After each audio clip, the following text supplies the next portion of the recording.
La atmósfera es esencial para todo tipo de vida en la Tierra. ¿De qué está compuesta y cómo se formó en primer lugar? ¿Cómo ha ido cambiando el suministro de aire? Vital para nuestro planeta y cómo está siendo amenazado por la actividad humana hoy en día. Actualmente los científicos están descubriendo estos y otros misterios mientras prueban nuestra atmósfera, el envase preciado.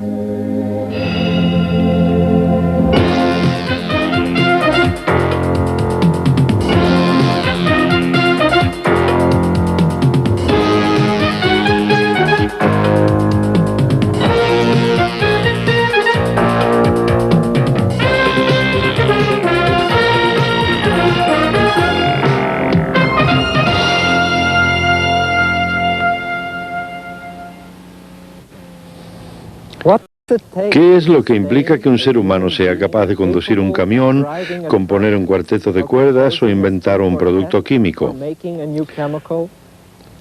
Llevémoslo a la práctica.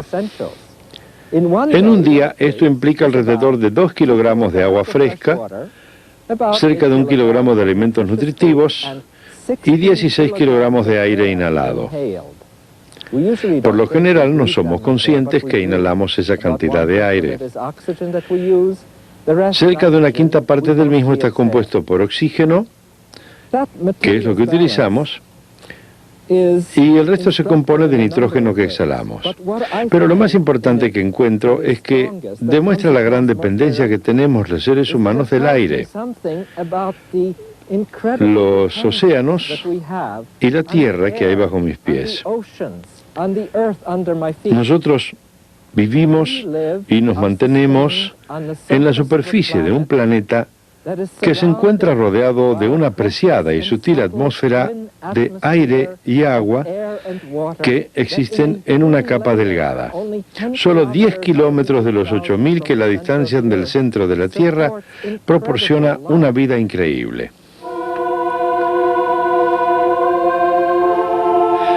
La Tierra es única. De todos los planetas que componen el sistema solar, es el único que posee una atmósfera capaz de proporcionar vida a sus seres. Esta membrana finísima no solo provee de vida a la Tierra con un suministro constante de oxígeno, sino que a la vez desempeña otras funciones importantes. Sincronizada con el océano, la atmósfera nos brinda el clima apropiado para ciclos de vida del planeta. Y con frecuencia los drásticos cambios en las condiciones atmosféricas hacen que el clima no sea siempre de nuestro agrado. Lo cierto es que sin el aire no existirían las estaciones del año, ni los aviones podrían volar. La atmósfera de la Tierra está compuesta de varios gases. Los más importantes son los que aquí aparecen en proporciones relativas. El nitrógeno, que es un gas inerte, conforma el 78.1% de la atmósfera. El oxígeno ocupa el 20%. Otros gases son el argón, que ocupa poco menos del 1%, y luego pequeñas cantidades de dióxido de carbono, neón, helio, kriptón, xenón e hidrógeno. Aunque existen otros gases de distintas concentraciones, como por ejemplo el ozono de alta escala. Todos estos conforman la mezcla gaseosa que denominamos atmósfera. Sin esta membrana vital de aire, nuestro planeta compartiría el mismo estilo de vida existente en las lunas de Júpiter. Por lo tanto, resulta irónico afirmar que desde la era industrial el hombre se ha encargado de contaminar el cielo. La delgada membrana que nos protege del ozono se encuentra en peligro.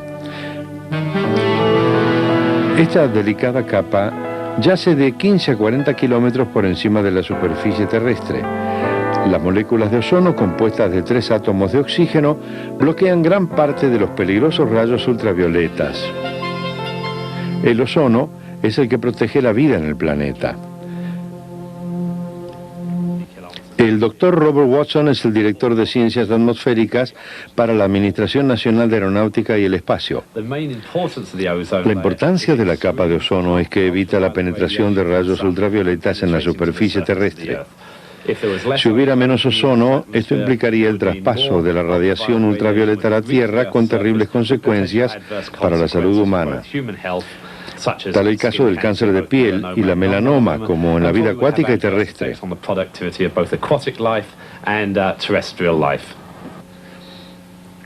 Pero la capa de ozono se encuentra amenazada por sustancias sintéticas denominadas clorofluorocarbonos, conocidos también como los CFC, que se elevan hacia la parte superior. Los CFC se usan en gran mayoría como elementos refrigerantes en acondicionadores de aire y refrigeradores, no solo en el hogar, sino también en grandes sistemas destinados a transportar alimentos por todo el mundo. Se los utiliza también como solventes para la limpieza de computadoras y para fabricar poliestireno. Robert Schroeder es el coordinador de medio ambiente de la división de productos compuestos de freón de la compañía DuPont, la más grande productora del mundo. Los CFC comenzaron a desarrollarse a fines de los años 20 y principios de los 30 en reemplazo de refrigerantes tóxicos e inflamables. La idea era un refrigerante más seguro para ser usado en el hogar y en las industrias. El valor de los CFC en el mercado ronda los $1.000 millones. Con respecto al resto del mundo, este valor se triplica. Los productos y servicios relacionados con los CFC en Estados Unidos se cotizan en $27.000 millones. Durante la década del 70 se detectó una peculiar disminución del ozono en el Polo Sur. Fue el primer indicio de que algo no estaba bien. 15 años después, el agujero de ozono en el polo antártico había duplicado su tamaño. Imágenes del mismo fueron registradas por un satélite ubicado en ese punto del globo. Podía observarse cómo el agujero iba cambiando de tamaño. En el 87, el Dr. Watson, junto con otros científicos, hizo una búsqueda a bordo de una nave especialmente diseñada como la ER-2, operada por la NASA, para tomar muestras en el polo antártico. Estos continuos viajes confirmaban lo que se estaba temiendo.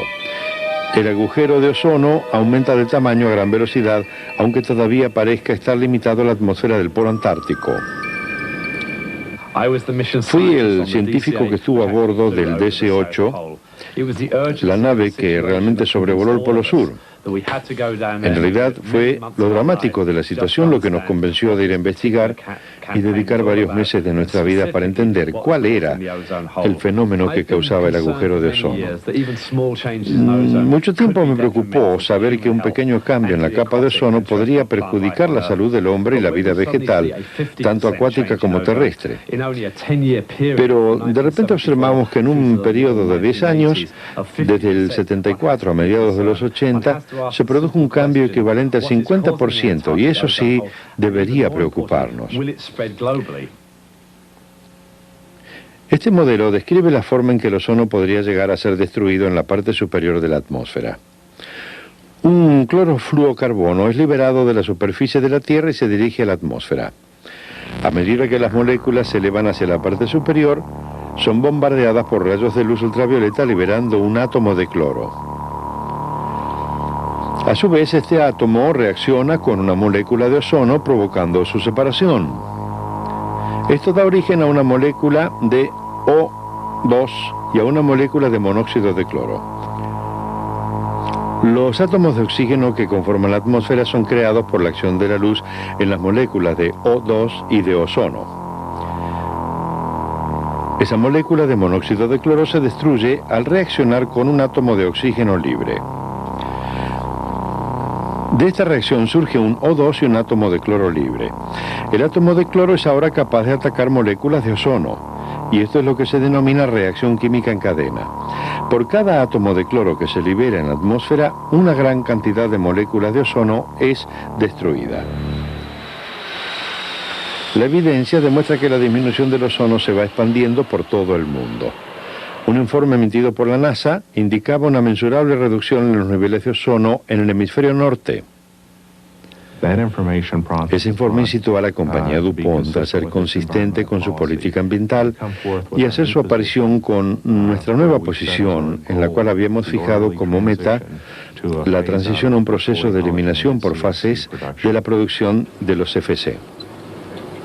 Aunque este relato sobre la disminución del ozono no ha llegado a su fin, impulsa a los fabricantes de productos químicos como la DuPont a desarrollar nuevas alternativas que no causen daños. Las alternativas desarrolladas por la compañía DuPont se encuentran dentro de la familia de los fluorocarbonos, lo cual indica que están compuestos por carbono, flúor y algunas contienen cloro. Incluso podrían llegar a contener hidrógeno. Esta combinación de elementos es la que brinda estabilidad al compuesto. La presencia de cloro indica una vida atmosférica más corta, de manera que no afecte al ozono en la estratosfera. La inclusión de un átomo de hidrógeno en el compuesto indicaría el fin de la vida atmosférica. Esta es la planta de fabricación de la productora DuPont, donde cientos de clorofluorocarbonos son construidos para luego reemplazarse por lo que aún ignoramos. Volvamos al ozono, ese maravilloso gas que desde la capa superior de la atmósfera protege nuestra vida de la radiación ultravioleta. Con respecto al nivel del mar, esta molécula aparece como un factor desagradable. Es un gas de color azul con un aroma muy característico. El mismo se genera a través de descargas eléctricas. Su aroma puede ser percibido hasta en mínimas concentraciones. Es capaz de dañar neumáticos y destruir el reino vegetal por completo. Es uno de los componentes del smog fotoquímico. En otros ámbitos se utiliza para purificar el agua. La moraleja: no existen los héroes ni los villanos en el mundo de las moléculas. Solo existen moléculas en equilibrio con otras. Los héroes y los villanos solo pueden ser seres humanos. La denominación héroe corresponde a aquella persona que ha logrado resolver con ingenuidad y sacrificio los mecanismos de la disminución del ozono y que, habiendo actuado por sí misma o junto con otras, es capaz de modificar su estilo de vida para preservar la atmósfera. ¿De qué manera logran los científicos conocer cada día más sobre las amenazas que recibe la atmósfera? Un método es el estudio de la evolución de este preciado envase a través de los miles de millones de años que pasaron. Los científicos consideran que en la era primitiva de la Tierra existían muchos volcanes, más que hoy en día.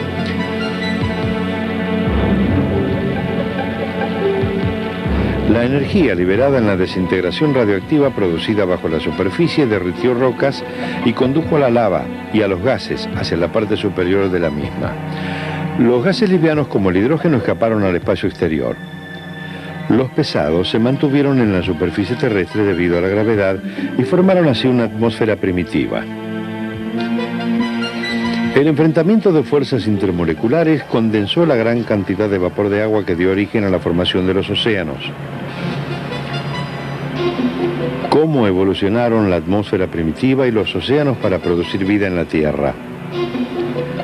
La respuesta a esta pregunta nos ayudará a comprender cómo es que ambos sistemas se mantienen en equilibrio y por qué la actividad del hombre es una amenaza continua al equilibrio natural. El doctor Cyril Ponen-Puruma es uno de los más conocidos investigadores del tema. Lo que aquí tenemos es uno de los aparatos que pueden brindarnos una idea de lo que podría haber ocurrido en la Tierra hace 4.500 millones de años. El frasco superior representa la atmósfera, mientras que el inferior representa al océano. La atmósfera primitiva estaba compuesta en su mayoría por metano, amoníaco y vapor de agua. El mango lateral se mantiene en calor, mientras que el condensador se mantiene en frío. El vapor de agua se eleva a través del mango lateral hasta el frasco superior, como agua evaporándose del océano, y luego cae por el condensador en forma de lluvia. Esta descarga eléctrica simula los relámpagos de la atmósfera primitiva. La descarga del rayo da lugar a un sinfín de reacciones que podrían resultar en la formación de materia orgánica que se concentraría en el océano.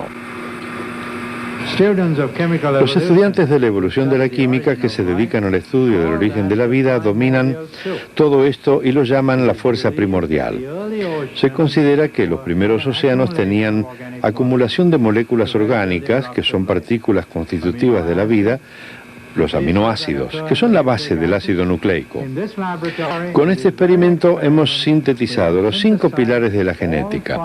Ahora apreciamos la forma en que pueden simularse las condiciones existentes en la era primitiva sobre la Tierra para formar la vida.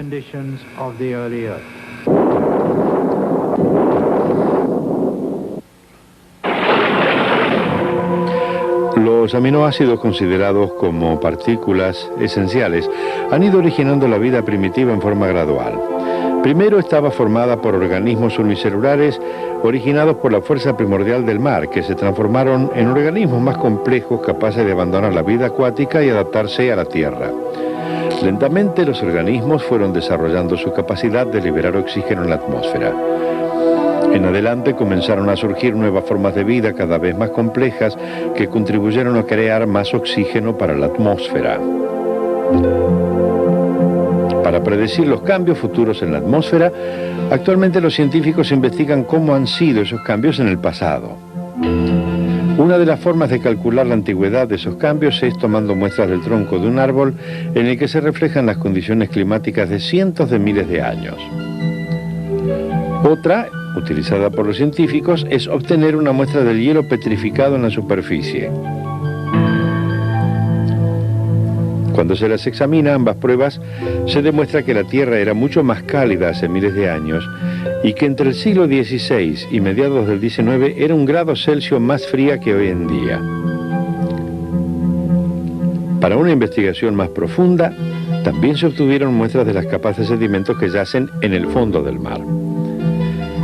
Actualmente se verifican sutiles cambios en la atmósfera que pueden llegar a ser de importancia porque son los que intensifican la vida y a la vez los que interrumpen sus ciclos.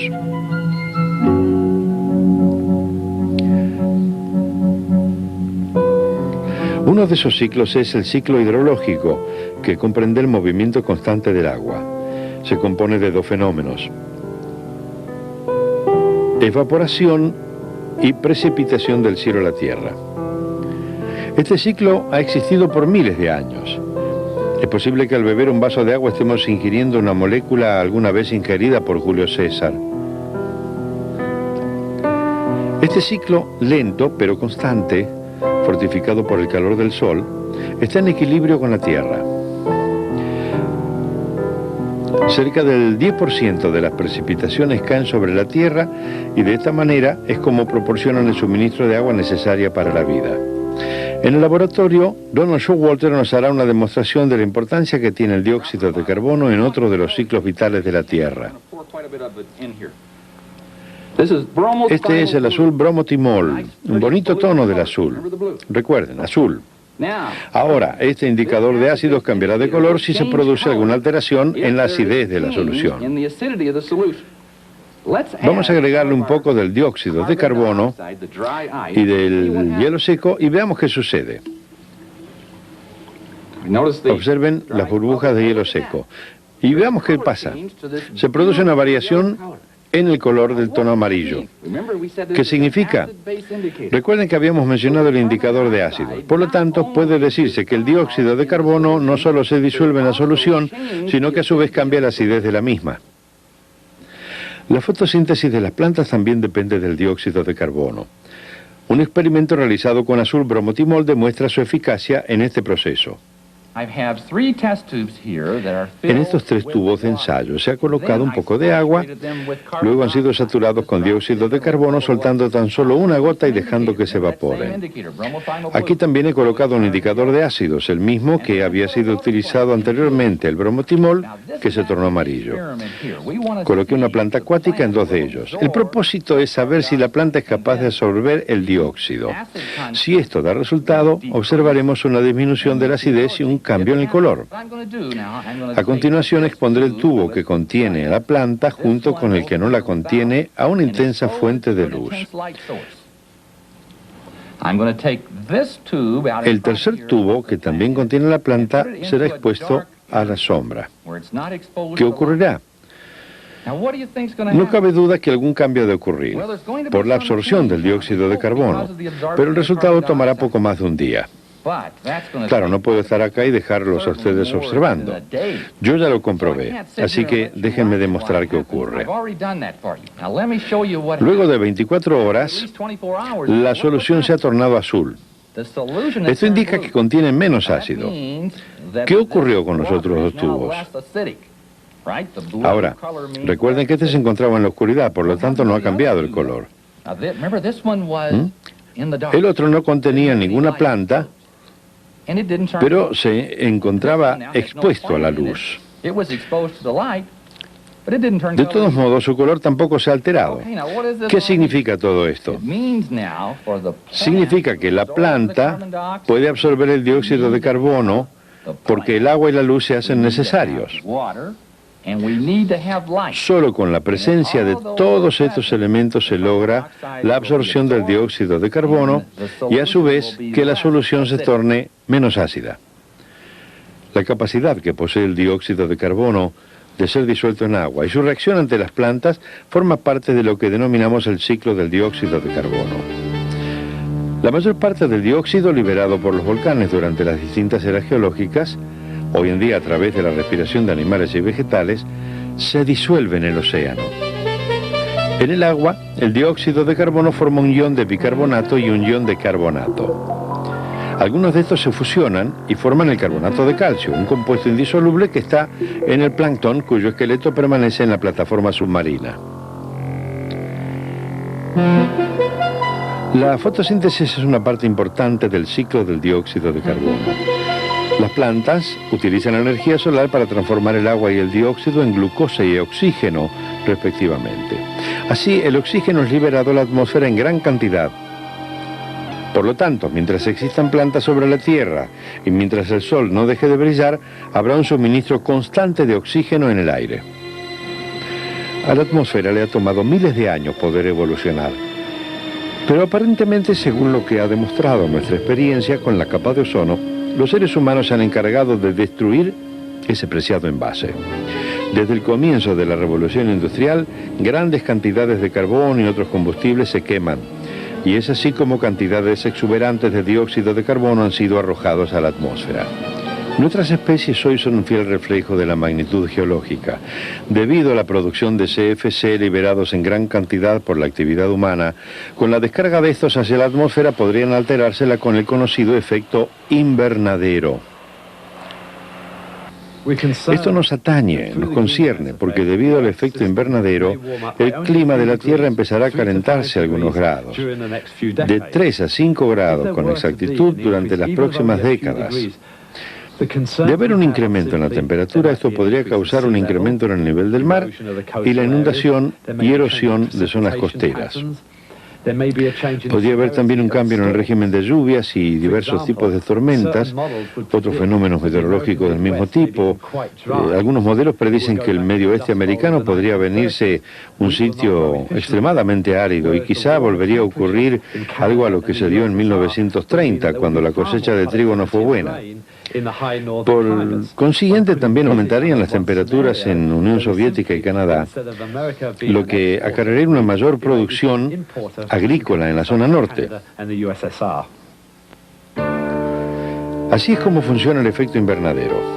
La atmósfera permite el paso de más cantidad de rayos ultravioletas desde el Sol hacia la superficie, y la radiación termal se emite desde la superficie y es absorbida por moléculas de los gases presentes en la atmósfera, tales como el vapor de agua y el dióxido de carbono. Estos bancos de energía, que luego la liberan en forma de calor, hacen de la Tierra un lugar habitable. Pero el efecto invernadero puede ser muy fuerte si se acumula una excesiva cantidad de dióxido en el aire, atrapando calor adicional y levantando la temperatura de la superficie. Como resultado, la temperatura global se ha incrementado en alrededor de 1,5 grados durante el último siglo.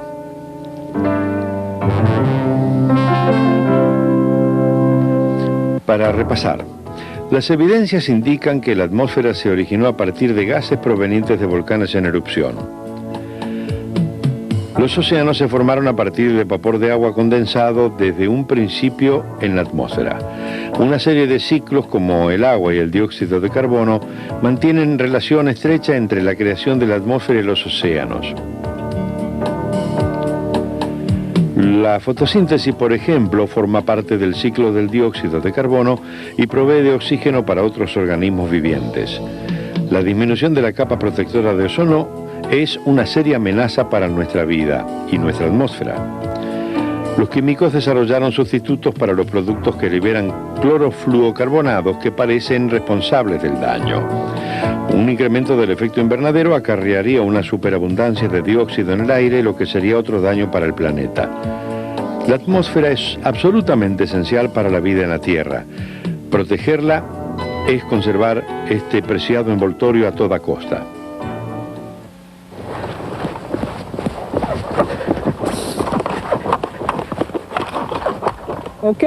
Muy bien, sigamos. Usamos globos como este para ver qué sucede en la atmósfera. Y lo que sucede no lo causan patrones climáticos locales, sino ciclos globales. Estos maravillosos ciclos, el del dióxido de carbono y el del agua, son ejemplos de algo más general aún que podríamos llamar acumulaciones. Balances globales que nos dicen cómo se distribuyen, cómo se transforman y conservan los elementos y los compuestos en la Tierra. Se puede pensar en otros balances o ciclos de este tipo, como por ejemplo el del fósforo, el azufre, el nitrógeno, el hierro u otros elementos esenciales. Estos ciclos globales reflejan el equilibrio que la Tierra ha alcanzado. Es un equilibrio que ha evolucionado con el tiempo y desde que nosotros estamos aquí. Cuando éramos pocos no importaba, pero ahora somos una multitud y nuestras tareas y herramientas de trabajo intensifican el efecto de lo que hacemos.